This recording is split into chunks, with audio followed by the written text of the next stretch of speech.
ఉన్న బంగారాన్ని విడిపించి ఆ రోజు ఆన్లైన్ రేటుకే మేము కొంటాం. Sharma gold company.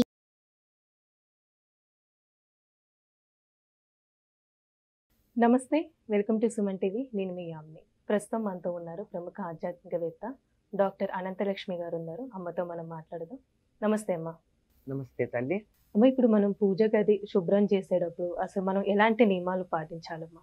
మామూలుగా అయితే ఇప్పుడు మనం పండగలకి శుభ్రం చేసుకుంటూ ఉంటాము, ఏదైనా స్పెషల్ డేస్ కదా, అసలు ఎలాంటి నియమాలు పాటించాలి ఈ శుభ్రం చేసేటప్పుడు? నిజానికి రోజు శుభ్రం చేసుకోవాలమ్మా పూజ గది.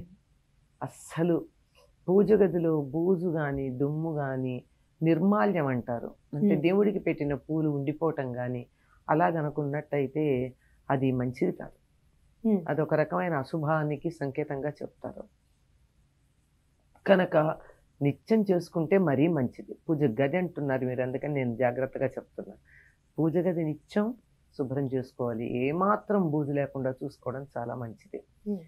లేదు ఇప్పుడు మాకు అన్ని తొందర జీవితాలు ఉన్నాయి, ఇతర విషయాలు మాకు చాలా ప్రాధాన్యాన్ని వహిస్తున్నాయి అని అనుకున్నట్టయితే నెమ్మదిగా శుభ్రం చేసుకునేటప్పుడు ముందుగా పైభాగం చేసుకోవాలి. ఎందుకంటే కింద ఒక్కోసారి మనం చాలా తెలివిగా చేస్తూ ఉంటాం, కొంచెం తెలివి ఎక్కువ అవుతూ ఉంటుంది. కింద అన్ని దేవుళ్ళన్నీ దులుపుకున్నాక బూజు కనపడి తర్వాత తీస్తాం. ఏమవుతుంది? బూజు కింద పడదు కానీ బూజులోంచి ఉండే సన్నని దుమ్ము కింద పడుతుంది. అందువల్ల ముందు పైభాగం చేసుకుని తర్వాత అంతా తీసి పటాలు గోడలకి తగిలిస్తాం కనుక గోడలన్నీ పటాలు శుభ్రం చేసుకుని ఆ తర్వాత మందిరంలో ఉన్నటువంటి దేవుళ్ళని శుభ్రం చేసుకోవాలి. మీరు పాటించాల్సిన నియమాలు అన్నారు. అసలు దేవుడి గదిలోకి కానీ దేవుడు ఉన్న ప్రాంతానికి కానీ ఎవరైనా స్నానం చేయకుండా వెడతారా? వెళ్ళరు కదా. కనుక అది చెప్పక్కర్లేదు. చెప్పకుండా మనందరికీ తెలిసినటువంటి నియమమే స్నానం చేసి చక్కగా వెళ్ళి ఆ దేవుడి అన్నీ శుభ్రం చేయడం.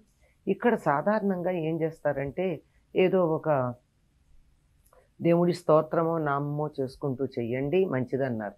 నిజానికి వంట దగ్గర నుంచి నాకు తెలిసి చాలా మంది ఆడవాళ్ళు దేవుడి స్తోత్రాలు చదువుతూనే చేస్తారు. మరి అట్లాంటప్పుడు పూజ గది శుభ్రం చేస్తూ దేవుడి స్తోత్రాలు చదువుతారు. కానీ దానికన్నా శ్రేష్టం ఏమిటంటే సాధారణంగా అభిషేకం చేసేటప్పుడు స్త్రీ సూక్తం పురుష సూక్తం లాంటివి చదువుతారు. అందుకని దేవుడి గది శుభ్రం చేస్తున్నప్పుడు అది కూడా శుభ్రంలో భాగమే గనక అటువంటి సూక్తాలు చదువుకుంటూ దేవుడికి సంబంధించినటువంటి స్తోత్రాలు ఏమైనా మనకు వచ్చినట్టు వాటిని పారాయణ చేసుకుంటూ స్తోత్రాలని, అవి కూడా ఎక్కువ లేవనుకోండి నామజపం చేసుకుంటూ ఏదో ఒక నామం అవన్నీ చేసుకుంటూ చెయ్యడం శ్రేయస్కరం అని చెప్తారు. ఇంకొకటి ఏమిటంటే స్నానం చేయడం అన్న చాలామంది చేస్తారు కానీ భోజనం చేసిన తర్వాత చెయ్యరు. ఎందుకంటే భోజనం చేసిన తర్వాత దేవుణ్ణి ముట్టుకోరు. ఇప్పుడు మామూలుగా ఎంత సంప్రదాయమైన కుటుంబంలో ఉన్న వాళ్ళన్నా స్నానం చేస్తారు, దేవుడికి దీపం పెట్టుకుని పూజ అంతా చేసుకుంటారు, నైవేద్యం పెడతారు, వీళ్ళు కూడా ఆత్మారాముడికి నైవేద్యం పెట్టుకుంటారు, అయిపోతుంది. అప్పుడు ఏదన్నా దేవుడి దగ్గర పడింది అనుకోండి, మరి ఏ బలి లాంటిదో పడితే తప్ప మామూలుగా పువ్వు పక్కకి వెళ్ళినా అవతల వెళ్ళినా బాగుండలేదు సర్దండి అంటే భోజనం చేస్తాను ముట్టుకోనంటారు. అంచేత భోజనం చేయకుండా చెయ్యాలి. అంతేకాకుండా పట్టుబట్ట మడి అని చెప్తూ ఉంటారు, కానీ పట్టుబట్ట కూడా దాంతో భోజనం చేస్తే పనికిరాదు. భోజనం ఒక్కసారి అంటూ ఒక వస్త్రంతో చేసినట్టయితే అది మళ్ళీ దేవుడి దగ్గరికి వెళ్ళడానికి పనికిరాదు, అది పక్కకు పెట్టేయాల్సిందే.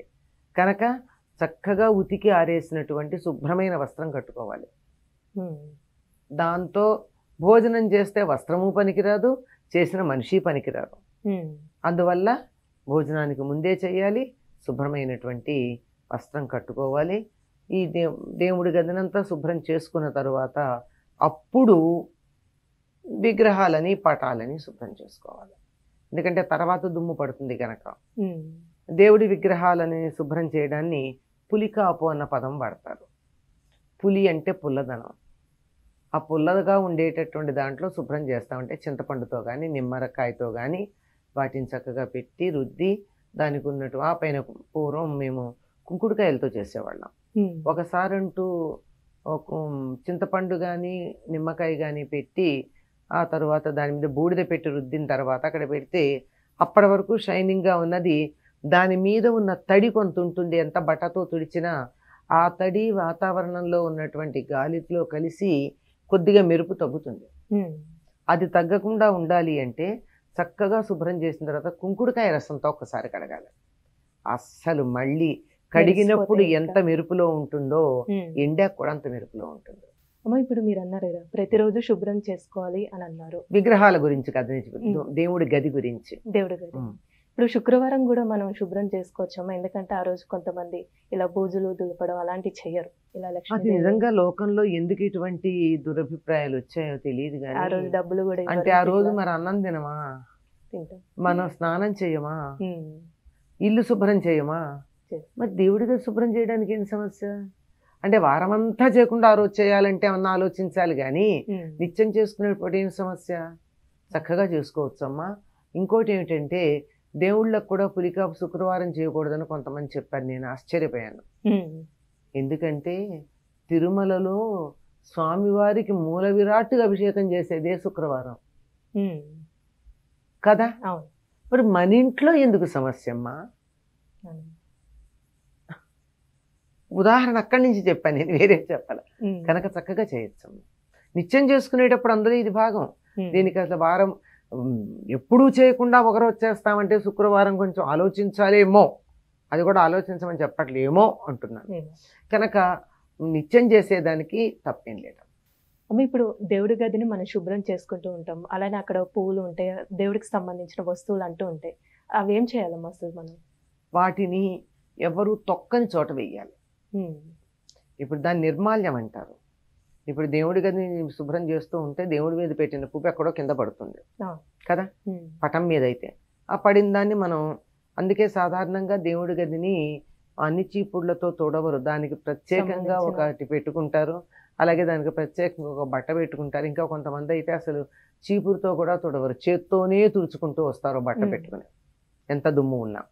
అదంతా దానికి అలా అయితే పక్కన పిండేస్తాం. కానీ అందులో దేవుడికి పెట్టిన పూలు కానీ, ఈ అగరొత్తుల నుంచి వచ్చినటువంటి బూడిద కానీ, దేవుడికి వాడగా మిగిలినటువంటి నీళ్లు అలాంటివి ఉంటాయి కదా, వీటిని తీసుకుని వెళ్ళి ఎవరు తొక్కని చోట పోస్తారు.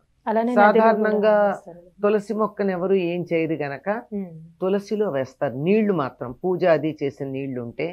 ఈ పువ్వులు లాంటివి కనుక ఉన్నట్టయితే, ఇక మా ఇంట్లో ఉన్న మొక్కలన్నీ అలాగో ఇలా కుదరదండి అనుకున్నప్పుడు ఒక బకెట్లో నీళ్లు తీసుకుని ఆ నీళ్లలో వీటిని వేసి ఒక పూట అందులో ఉంచి అప్పుడు ఆ నీళ్లు ఎక్కడ తొక్కని చోట పోసేసి ఇవి ఎక్కడైనా వేసేయచ్చు. చాలా చక్కగా తెలియజేస్తారమ్మా, ధన్యవాదాలు. సుమన్ టీవీలో మీ పర్సనల్ అండ్ బిజినెస్ ప్రమోషన్స్ కోసం కింది నెంబర్కి కాంటాక్ట్ చేయండి.